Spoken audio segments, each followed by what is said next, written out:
Olá, pessoal! Estamos aqui com mais um episódio do WDC Talks, onde você se intera sobre tecnologia de ponta, você se intera sobre os grandes negócios de internet, de vídeo, de solar, tudo que você precisa saber para ter uma vida melhor e a sua empresa crescer com essa tecnologia. Nós estamos aqui hoje com dois convidados super especiais que vieram lá de Manaus, especialmente para gravar aqui com a gente esse programa. Hoje no WDC Talks eu tenho a presença do Maicon Souza e do Neilson Reis, dois empresários do ramo da internet lá em Manaus. Hoje já contam com mais de 70 mil assinantes na rede. É um caso de sucesso, né? Começaram aí em 2008, né? com a empresa. E hoje nós vamos conversar sobre um tema muito legal. É o provedor que percebeu a necessidade de construir um data center. Então, a Clique IP, né? Como é chamada, né? Fez o investimento, está acabando de instalar o data center com mais de 680 metros quadrados, né? 34 racks, e que vai ser uma ferramenta importantíssima lá em Manaus, na região norte, para reduzir a latência dos seus clientes. E nós vamos conversar com eles aqui e explorar esse tema, e principalmente para os provedores, né? Os nossos queridos ISPs entenderem como é importante esse tipo de investimento para a melhoria da qualidade da rede. Muito bem, antes de começar eu quero sempre lembrar a todos que estão nos ouvindo e fiquem ligados no nosso canal. Toda terça-feira a gente solta um episódio novo, né? E para quem está nos assistindo, lembra que tem um QR Code aí na tela que você pode clicar e fica sabendo com antecedência do que vai acontecer aí nos próximos episódios. Muito bem, muito bom. Vamos lá, vamos ao que interessa. Estamos aqui então com o Maicon, com o Neilson.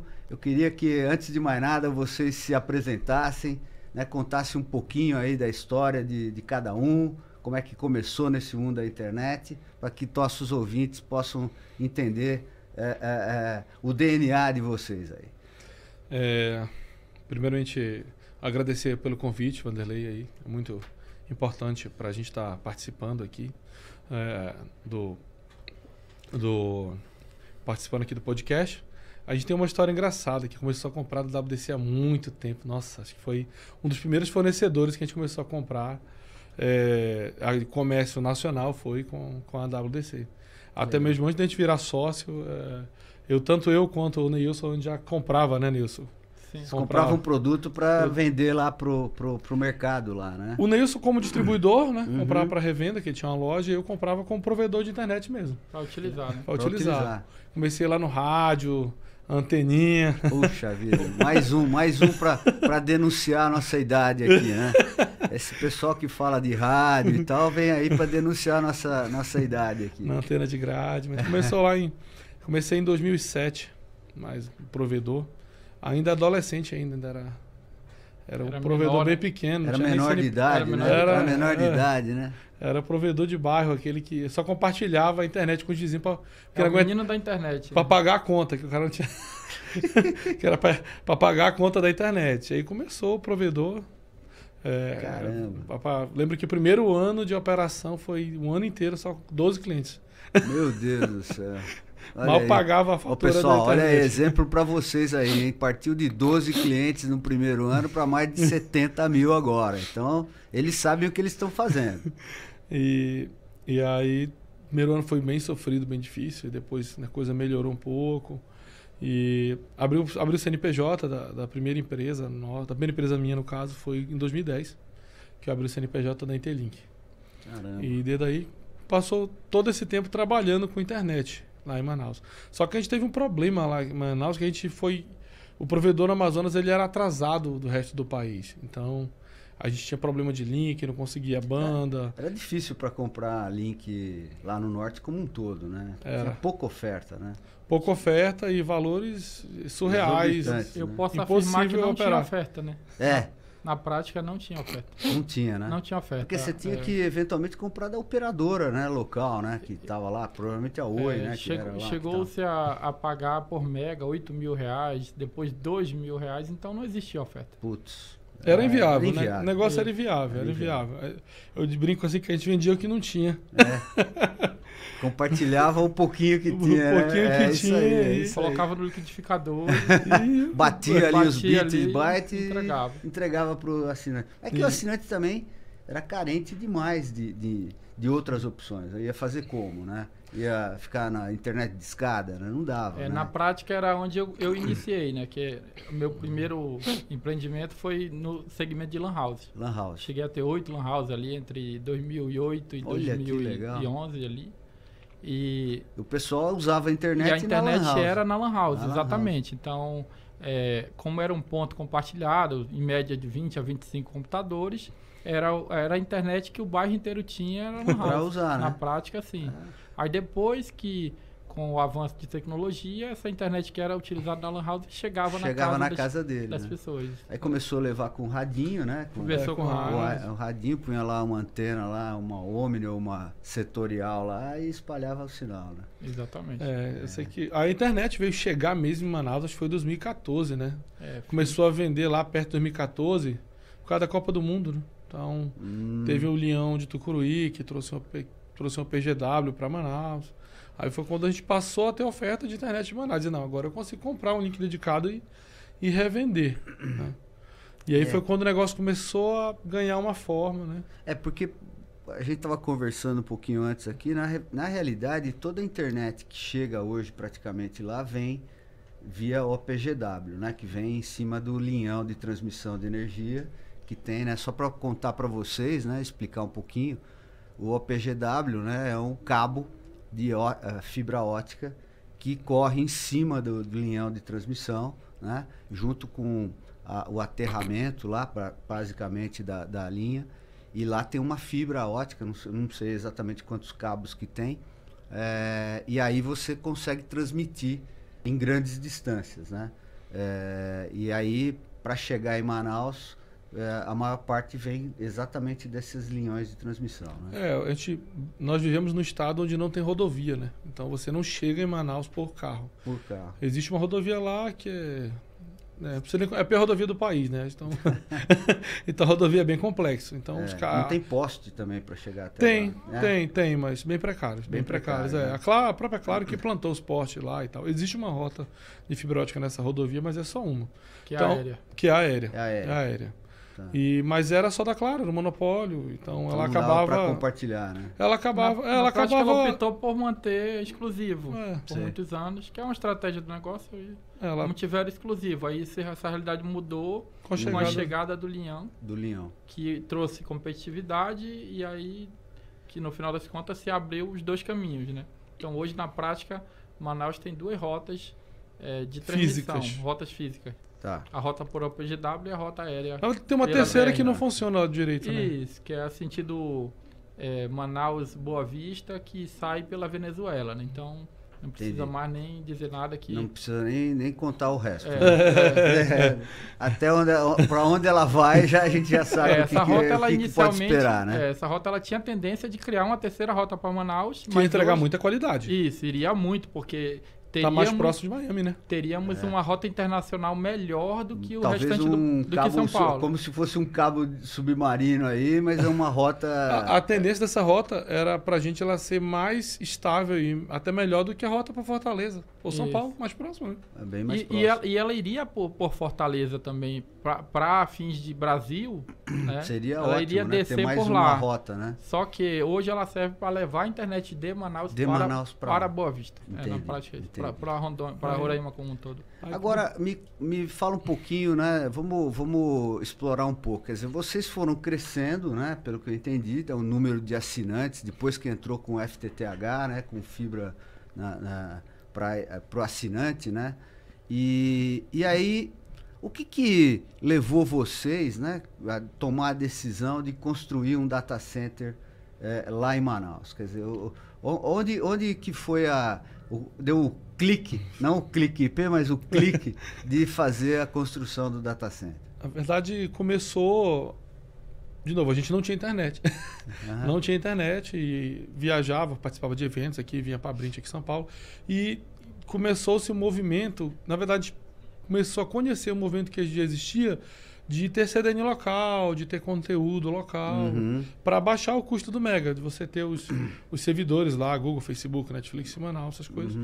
E na época a gente era muito... Para não ter o transporte do Sudeste até lá, né? Isso, levar o conteúdo mais para próximo. A experiência e a do preço do mega. É verdade, eu sempre falo isso, né? Quer dizer, hoje você assistir um Netflix e o servidor tá aqui e ele assistir lá, você vai ter uma qualidade de outra vídeo, experiência. É uma experiência completamente diferente, né? Exatamente. E aí, num primeiro momento, a gente entendeu a necessidade, precisa ter conteúdo lá, precisa ter conteúdo em Manaus, para poder o custo do mega cair, a qualidade do usuário melhorar a experiência. E aí foi quando... só que o Neilson tinha empresa dele lá no Nova Cidade, ou seja, num bairro, na zona norte de Manaus. Manaus é uma cidade grande, 2 milhões de habitantes. Então, ele estava na Zona Norte, que era a segunda zona a zona mais populosa de Manaus. Isso. E eu estava na Leste, que era a segunda zona mais populosa. E aí, como ter um CDN, como se nossas redes nem se conectavam. Certo. Então, a gente traçou um plano aí, né, Nilson, de longo prazo, que o primeiro momento aí era a gente construir uma rede metropolitana para conectar nossas redes. Tá. E o desejo, a nossa utopia, não, a gente vai vou bolar o plano aqui, porque pinque o cérebro, né? Vamos dominar o mundo. Vamos dominar o mundo. Vamos dominar o mundo. Vamos dominar. Nessa época, a gente está falando aí de fim de 2016, né?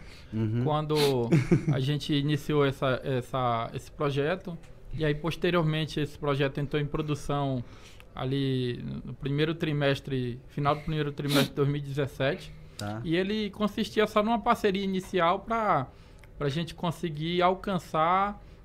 o volume de tráfego exigido, né? E rede da operadora também, para buscar link. Então a gente tinha esse intuito de buscar o link e também buscar reduzir custo do mega a partir da instalação de CDNs.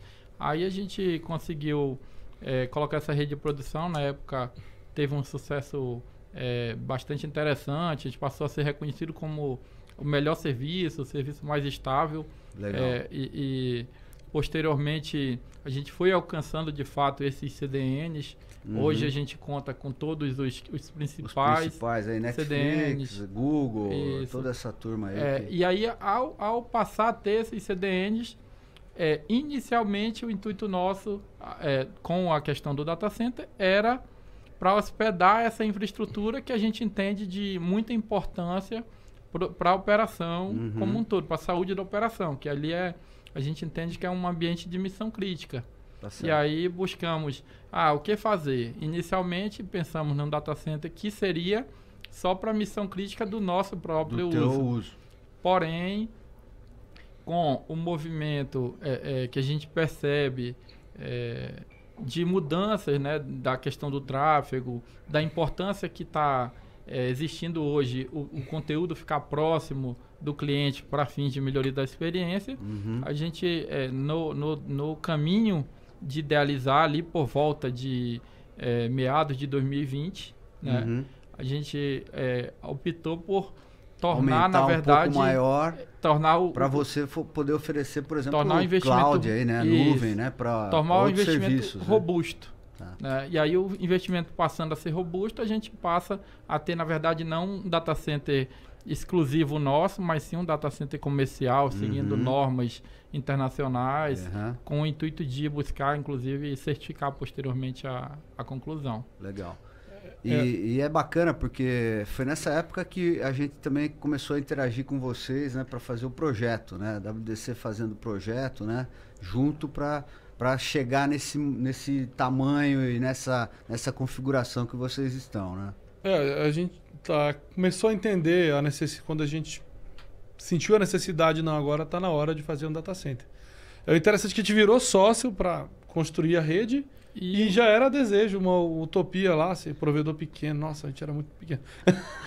Era muito pequeno. Eu acho que somava os dois, não tinha 1.500 clientes. Não tinha nem 1.000, né? Se somava os dois... que se iniciou, dava coisa de 1.100. 1.100. Era uma coisa muito fora da realidade. Sim, vocês estavam, vamos dizer assim, mais na periferia, né? Exatamente. Nos bairros mais porque existia uma mancha descoberta, que era exatamente onde a operadora não tinha interesse de avançar por conta dos números de IBGE, que é o que eles usavam como base. Como base. Exatamente. Então, em cima desse espaço que tinha de uma mancha vácuo aí, de mancha, tá usando, era né? onde, de fato, os provedores... Eu acho que isso é uma realidade nacional. Né? Isso.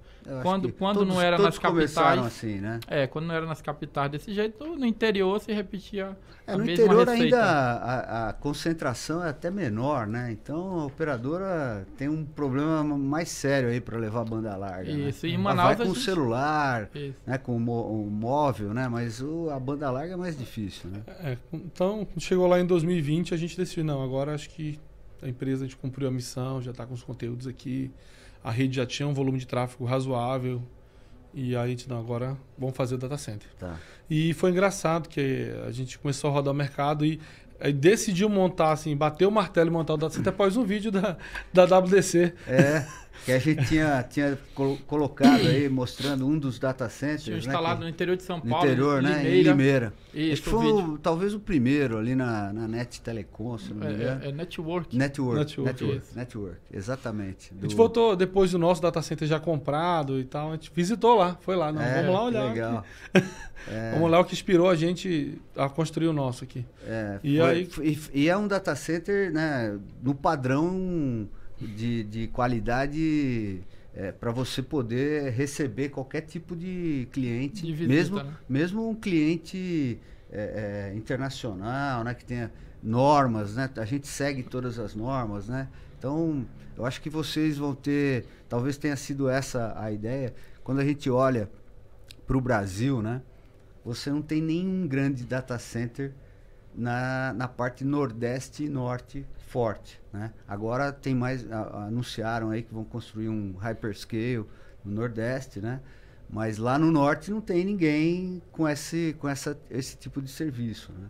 Então, provavelmente muitas empresas, não sei se vocês hoje estão atendendo a parte industrial de Manaus, né? O distrito industrial, mas lá tem muita empresa que com certeza tem interesse de ter algum tipo de serviço na nuvem para poder usar o data center de vocês, né? A gente, após entrar nesse mundo, né, de data center, porque no primeiro momento era só para o uso próprio, né? Era infraestrutura. Era infraestrutura, fazia parte de uma estratégia de negócio nossa. E a gente começou a adentrar esse mundo de data center, estudar. O Neilson até participou de evento internacional no México, né, em Cancún. E a gente decidiu, não, cara, vamos fazer um data center comercial, não tem isso aqui no mercado, não existe, vamos. E a gente embarcou no projeto de Data Center Edge. Né? Certo. A ideia nossa é concluir esse data center, entregar ele para o mercado e posteriormente já construir um segundo data center, que seria um data center DR em Manaus mesmo. Tá. Acho que o Nilson vai falar um pouco mais aí sobre esse projeto. Nós já temos, inclusive, o local, né, definido. E a ideia é que a gente acredita que existirão demandas, inclusive, para repetição do serviço em Manaus. Então, o cliente deseja colocar no data center o servidor dele, mas né? E, ao mesmo tempo, em outro data center nosso, a replicação daquele serviço. Para fazer o backup. Um backup, um disaster recovery. Um disaster recovery, exatamente. Então tem uma série de alta disponibilidade. Porque aí você realmente está oferecendo um serviço de qualidade, né? Mais premiado ainda, porque esse primeiro data center segue todas as normas de TIA 942, Rated 3. A gente vai buscar essa certificação. E também, posteriormente, um segundo cenário de igual qualidade para que o cliente que queira se hospedar em Manaus tenha toda a confiabilidade de um sistema que está instalado aqui em São Paulo. Exatamente. Então não mudaria. A gente tem que considerar que a gente está falando de 60 milissegundos de distância. Nós temos o parque industrial. De latência quase. Isso, né? O parque industrial lá, ele sofre até hoje com situações de blackout. A cidade fica sem internet. Recentemente tivemos uma situação que ficou 60% indisponível a cidade. E aí ninguém emite nota, ninguém trabalha, os CRMs todos... Muito complicado. A internet virou... Aqui, é uma utility, né? É como se fosse uma energia. Na prática, né? Então, na prática é o mínimo existencial, né? Exatamente. Eu falo que a internet é gênero de primeira necessidade, né? A pandemia provou isso, né? A pandemia mostrou que sem isso a gente não poderia ter ido para casa. Né, eu acredito, né, que a pessoa convive mais facilmente com a falta de água do que com a falta de internet. Exatamente. A gente vê pela tranquilidade dos clientes, né? Na hora que falta energia ou água. Esse é um ponto que você tocou muito importante, né? Porque a gente tem falado com muitos provedores, né, no Brasil inteiro, e todos estão sofrendo muito, né, que eles reclamam com principalmente nesse ano, com a guerra entre eles, né? Aquela sensação daquele jogo de baralho lá do rouba-monte, né? É o mesmo monte, só que um roubando do outro, né? Não cresce, né? Então eu sempre falo que é fundamental que a sua rede tenha disponibilidade.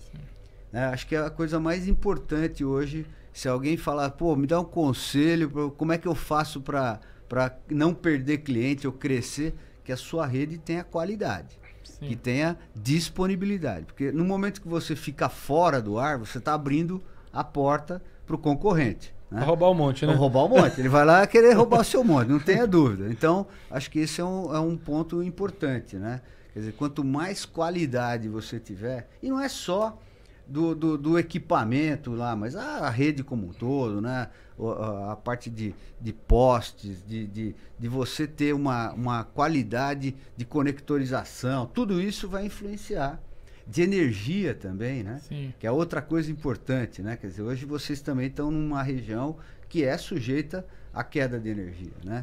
Nós estamos numa região que ela é conectada no sistema nacional por uma única rota. Ela não fecha a rota, então você tem uma chance de ficar aí num blackout elétrico forte, grande. Né? Então, quer dizer, a qualidade dos equipamentos que você vai colocar, né? O cliente ficando sem energia, ele bota o no-break lá, ele continua com a internet. Continua com a internet. Exatamente, isso é o que ele espera.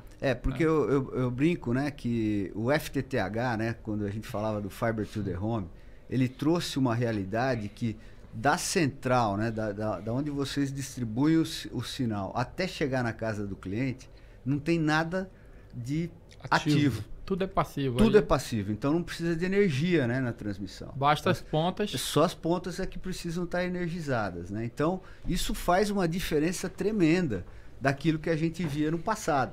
Né? Você via aquelas redes de cabo coaxial, por exemplo, amplificadores, né? Que tinha lá no poste todo um aparato de energia, transformador e tudo mais. Baterias.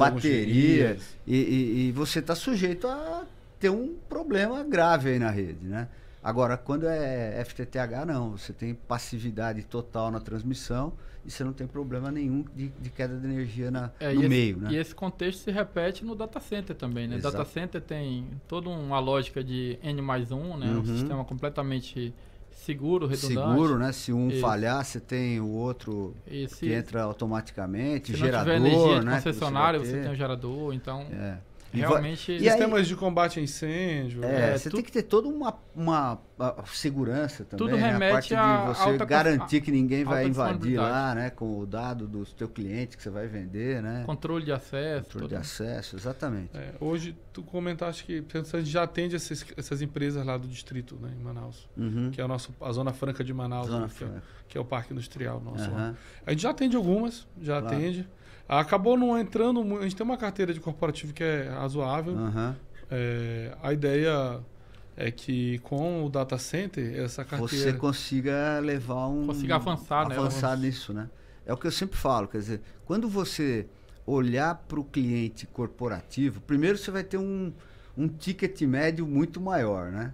Segundo, as necessidades dele são mais complexas. Então, não é simplesmente entregar a banda larga lá e boa. ele tem todo um outro nível de requerimento, né, de serviço, que você precisa estar preparado para fazer isso. Na prática, você tem que tentar enxergar quem é o cliente do teu cliente. É isso. Porque você faz, no final das contas, um B2B2C. Né? E aí você tem que enxergar qual a demanda, o propósito do cliente na ponta, para que você consiga suprir atender. O teu B2B, que ele consiga alcançar o cliente dele da melhor forma. Né? É isso mesmo. Tanto que a WDC, né, com esse modelo que a gente usa, né, que é o TaaS, né, que é o do aluguel, né, eu acredito que para vocês tem sido uma ferramenta útil, né, para alavancar esse crescimento. Né? O próprio data center está sendo feito nessa modalidade. Né? E a gente imagina que isso tudo vai criar um ecossistema também. Né? Porque veja só, imagina se você tem os vários provedores, né, que têm os seus data centers, puderem se interligar e compartilhar conteúdo e ser uma rede, né? Então a WDC está olhando para esse modelo. Hoje já são 31 data centers que a gente fez no modelo TaaS, incluindo de vocês. Então isso tudo vai criando uma rede, uma capilaridade, né? Porque os provedores estão em todos os lugares, né? Então isso a gente imagina que vai gerar muitas oportunidades também, né? E aproveitando, vocês estão fazendo investimento não só no data center, né? Quer dizer, vocês têm uma visão aí muito mais holística aí da rede, quer dizer, você está participando do Norte Conectado também, né? Conta pra gente aí essa participação de vocês, o que é essa ligação que vai de Manaus até Santarém, né? Infovia 1, né? Exatamente. Desde a época desse conceito de data center, desde quando nós iniciamos o projeto, quase que ao mesmo tempo, nós já tínhamos a visão de que precisaríamos ir além na questão da conectividade. Ter mais saídas, né? Ter mais opções de saída aí, né? Porque na prática, hoje, o provedor que depende 100% de trânsito IP, ele fica dependente da qualidade do trânsito IP. Então, a gente visando buscar esse grande diferencial, que é você poder compor o seu serviço, nós também iniciamos várias tratativas voltadas a backbone de longa distância. Tá certo. Então, você vai poder ser um ponto de troca de tráfego lá, né? Com certeza. Na prática... a gente já teve umas conversas em feiras e está preparando aí a documentação, a solicitação para se tornar um PIX, né? Um PIX. Já conversou com o pessoal do NIC. Falta só arrumar a documentação e dar entrada na solicitação. O PIX ele resolve a conectividade de troca local. Até porque é parte da política do PIX não se estender... não existe conexão inter-PIXs, né? Tá. Então... essa parte já são, de fato, transmissões de longa distância. E aí, nesse conceito, a gente já firmou negociações com linhas de OPGW com cerca de 3 mil quilômetros de OPGW e também participamos do projeto Norte Conectado das Infovias, que compõe mais 2 mil quilômetros de redes subfluviais. E aí nós estamos também nessa execução, ao mesmo tempo que se conclui o data center, também estaremos concluindo algumas partes dessas rotas de backbone, que juntas compõem cerca de 5 mil quilômetros de rede.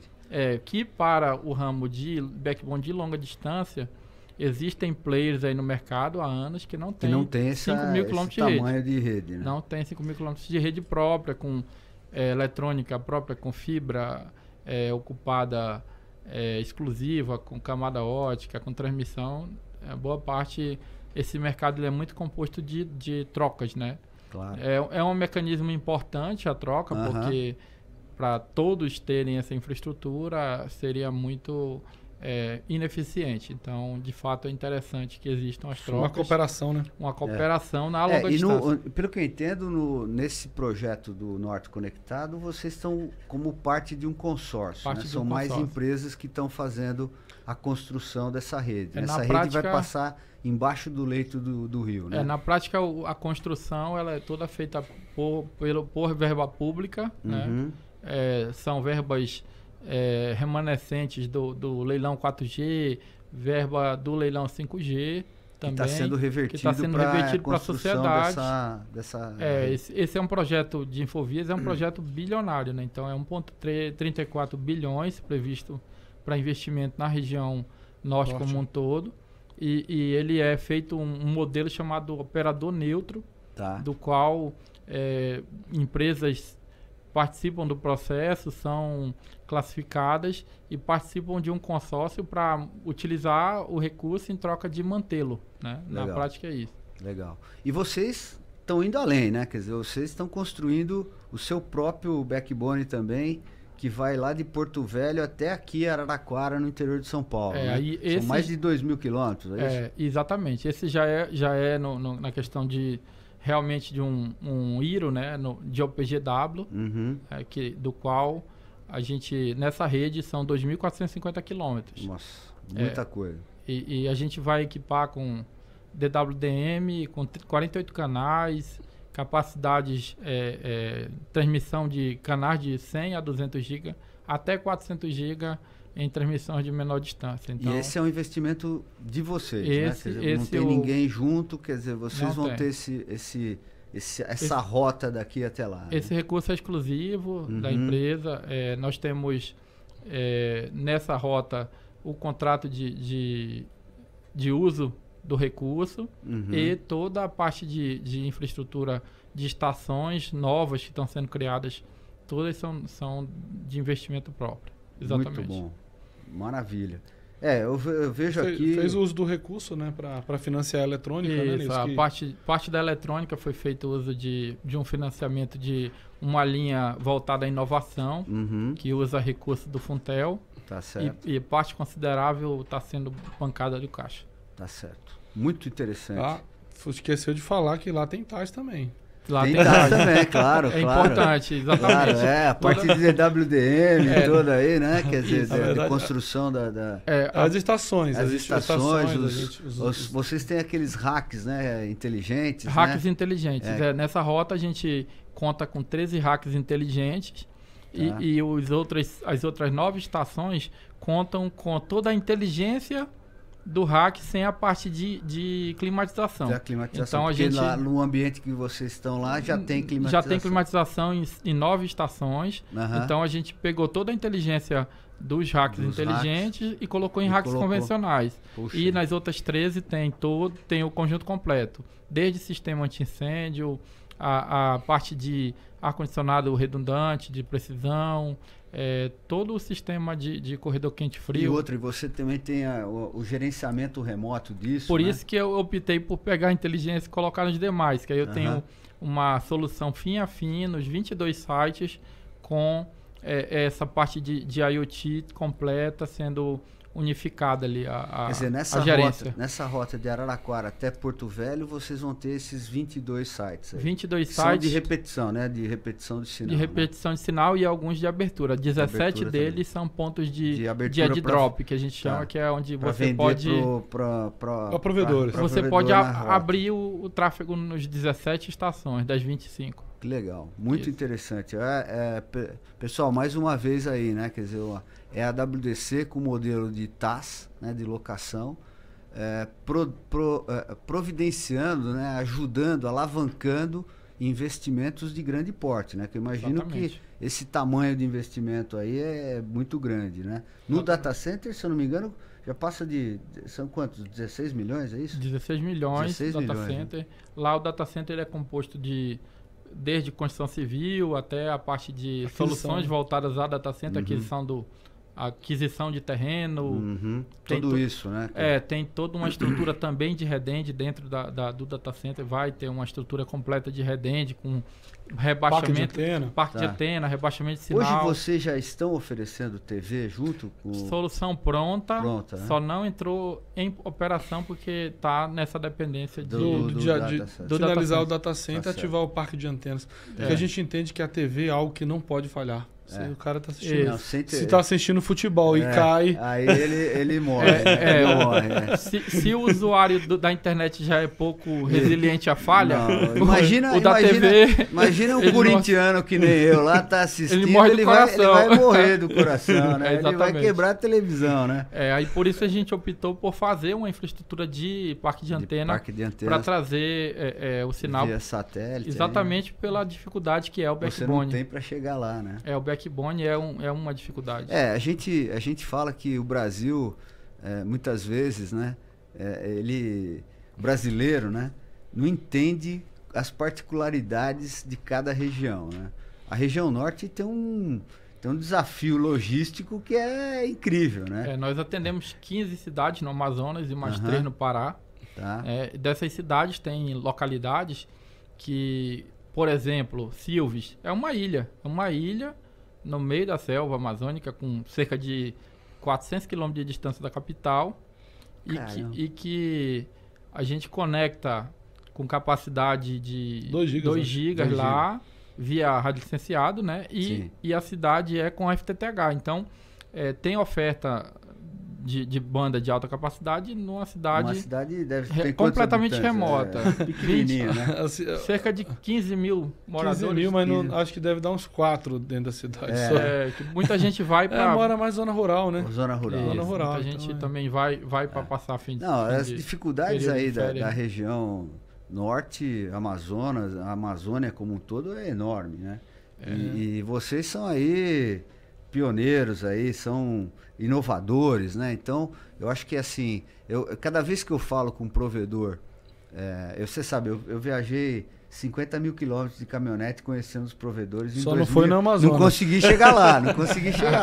Não encarou a 319. Aquela transamazônica lá quase me matou ali, eu só peguei um trecho dela. Mas a gente vê a dificuldade, né? Via a dificuldade. Eu sempre dou de exemplo a cidade de Itacoatiara, né? São 300 quilômetros de rede aérea para conseguir chegar numa cidade com 100 mil habitantes. Então... 300 quilômetros. Se eu lanço, por exemplo, fibra em Minas, devo passar em 500 cidades. 500 cidades, é isso que eu ia falar. Então, passei em duas. Passou em 2. 120 mil habitantes. Em 2 cidades, uma com 20 e uma com 100. Realmente, a gente fica assim, cada vez que a gente vê uma história, né, a história que nem a de vocês e tal, é que a gente vê o poder que tem o provedor regional de internet, né? Eu falo que a banda larga só é o que é no Brasil por causa de vocês, né? Os provedores realmente têm um protagonismo nesse cenário que é incrível, né? Que as operadoras naquela época nem estavam preocupadas com isso. Na prática o nicho principal delas é mais celular. Interessante, mobilidade, mobilidade, claro. Tem muito mais eu lembro que na época potencial de lucro, eles falavam em universalização da internet, eles achavam que aqueles donglezinhos de 3G. 3G, o modem USB. Você lembra que o modem USB?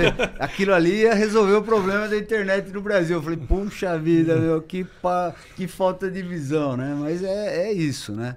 E o provedor entendeu que tinha que passar fibra, tinha que realmente levar... Construir as estradas, claro, né? Claro. As estradas digitais do Brasil. E hoje quem está conectado no Brasil, 75% é por fibra, então...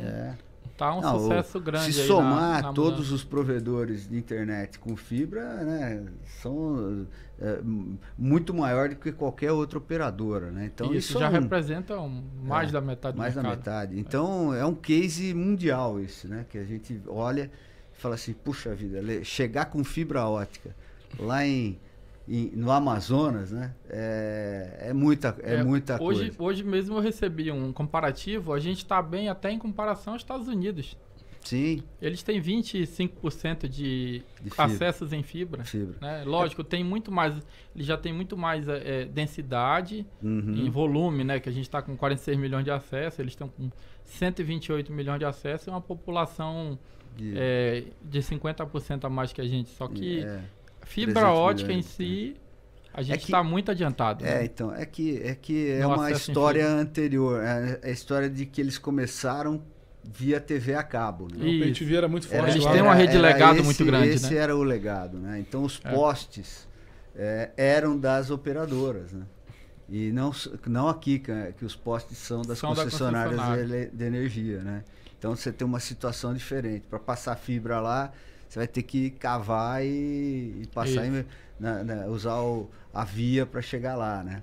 Teve até um movimento há uns anos atrás do Google, que ele abriu o Google Fiber, né? Isso. E ele usou aquela fibra que é na superfície, né? E teve um bruta problema, né? Porque aquela fibra de superfície ela é muito sujeita a rompimento, né? Vibração, né? Ela está a 10 centímetros só. Então, e aí tiveram que abandonar o projeto. Não dá, né? São cenários distintos. São cenários distintos, mas eu acho que a nossa banda larga hoje não perde para ninguém. Eu acho que a gente tem hoje, até os backbones, né? Hoje você tem uma oferta de compra do link, né? Praticamente todas as regiões, vocês vão fazer isso também lá. Eu costumo dizer que, nesse sentido, o Brasil é libertário, né? É um mercado realmente livre. Exatamente. Da livre iniciativa, né? E a gente, é comum que seja aparente ser caótico quando tem esse tipo de estouro, né? De busca. E o mercado, ele tende a se autorregular. Claro. A gente inicialmente estava na corrida, né? E hoje a gente já começa a perceber o mercado se autorregulando com as várias consolidações, o mercado mudou, né? Então, o mercado mudou bastante, né? Você via um crescimento desenfreado, a própria pandemia causou isso, né? Muita gente construindo rede, e hoje você está numa situação diferente, né? A consolidação, grandes empresas se juntando, né, como aconteceu recentemente. Acho que vai ter mais ainda, né? Porque é natural, né? Mas é o que você falou, não é um mercado, é um mercado no Brasil com a licença SCM, ela permitiu que isso acontecesse, né? Você não tem um limite, né? Não tem um regulatório que te limita. Pelo contrário, ele te habilita a você fazer investimento. A legislação, ela favoreceu, né? Ela colocou esse serviço como privado de interesse público, e aí o Brasil teve a oportunidade de avançar nesse sentido em razão de não haver entraves regulatórios para esse setor. E é por esse motivo que estamos onde estamos hoje. Quantos provedores tem no Brasil hoje, né? São algumas... o número... Fala-se em 20 mil. Pois 20 mil. É um empreendedorismo fantástico, né? Bom... E quem acaba ganhando com isso é o usuário, né? A população, acho que quem mais foi beneficiado foi o consumidor, com a quantidade de oferta, a melhora na qualidade da oferta. Claro. É que aí a competição leva a aperfeiçoamento. Mas é isso, como a gente falou, né? Quem não melhorar tende a sair do mercado, né? E aí, para finalizar, quer dizer, eu queria ver a visão última de vocês aí sobre data center, né? Sobre o que vocês podem passar aí como mensagem para o mercado, né? Da mesma forma que a WDC está apostando bastante nesse nicho, nós também enxergamos oportunidade nele, né? E principalmente para diversificação, para gerar segurança no que nós já temos como missão crítica, para gerar novas oportunidades em outros segmentos, como você deu de exemplo, cloud, colocation, infraestrutura como serviço. Então, tem uma série de negócios. Serviços para corporativo, né? Para o mercado corporativo. E esse segmento, ele realmente tem um leque muito amplo, né? O data center, ele gera um grande número de outros possíveis serviços e de média, baixa ou alta complexidade. Então, vai de quão você queira adentrar nesse mercado, né? Então, desde baixa complexidade, seria ali só o colocation, como média complexidade, que você passa a vender cloud com máquinas virtuais, até altíssima complexidade, que você passa a oferecer firewall como serviço, software como serviço. Então, tem muita coisa aí a gente tem visto de possibilidades, também, né? Muita gente já pensar em até oferecer serviços de vigilância, né? Por câmera, né? e você poder armazenar isso na sua rede, né? Isso aí já é uma vertente que busca alcançar o consumidor final, que já não é voltado ao B2B, né? É voltado ao B2C do provedor, que é uma possibilidade dentre diversas outras, né? Que é o mercado de software voltado à segurança eletrônica, né? Então... a gente aqui tem uma visão de que o provedor, né? O provedor regional, ele tem a capacidade de sair da situação de ser um service provider para ser um solution provider. Oferecer uma solução muito maior, né?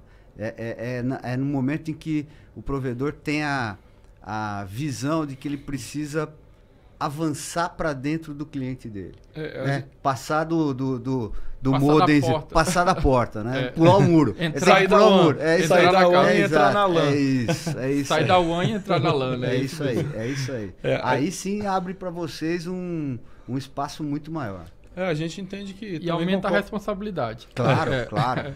Também concorda com você nessa visão. A gente, não é à toa que a visão nossa como grupo ClickIP, é a gente construir o ecossistema perfeito, né? Que seriam a soma dos investimentos feitos na Icom, na parte de backbone, backhaul de longa distância, juntamente com os investimentos em data center e entregar para o mercado corporativo, até para o mercado de ISP mesmo, uma qualidade de serviço bem melhor com um combo de serviços, somando a parte de telecom e a parte de TI. Muito bom, muito legal.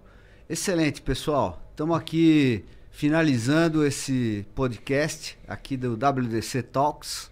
Maravilhoso receber vocês dois. Muito obrigado aí pela chance de poder falar com vocês. Eu sei que vocês não gostam muito de publicidade, né? Mas eu acho que é importante, eu acho que é legal contar essa história, uma história vencedora, né? Uma história de parceria com a WDC, uma história de que usou o TaaS para alavancar seus negócios e agora com esse investimento no data center, temos ainda mais um ponto de crescimento para vocês, de competitividade lá na região de vocês. Eu espero que a gente possa continuar essa parceria em grande escala. Deixar vocês finalizarem aí, dar a palavra final aí para os nossos ouvintes aí, tá? Primeiramente agradecer pelo convite, tá? E agradecer pela parceria nesse projeto do Data Center e no projeto do Backbone aí nacional. E dizer que o grupo ClickIP conta com a WDC nos próximos investimentos aí que virão pela frente. Obrigado. Muito bom. Muito obrigado aí. Também quero agradecer, aproveitar que tive a oportunidade de vir aqui a primeira vez. O Maicon já conhecia a empresa. Essa é a primeira vez. É a primeira vez que eu estou vindo na WDC.